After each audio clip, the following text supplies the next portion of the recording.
share lang ako sa inyo. Last year kasi sobrang nag-break out ako ng malala. Kaya naalinlangan ako ipakita yung balat ko or yung balat ko without makeup sa inyo. Usually, kapag sa social media, it's either naka full face na foundation ako. I became really insecure with my skin early last year up until late last year. Kaya I started taking more medications, isotretinoin, and only right now, ako nagiging mas confident na ipakita ang tunay kong sarili.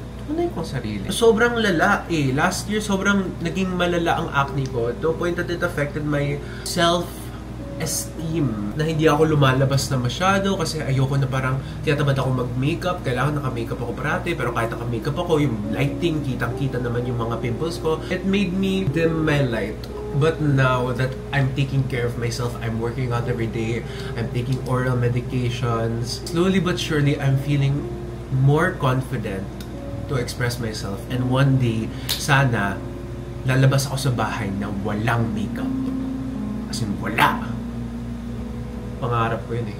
It may seem small to some people, pero ako yung tipong tao na kinailangan paghirapan ang balat para magmukhang maganda. Hindi yung tipong natural lang, oh, I just have water.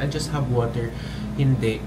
Gumastos ako ng maraming pera para mawala yung mga acne marks ko. Tapos ngayon, gumagastos ako para mawala yung acne scars ko. It's a lot of effort to look effortless.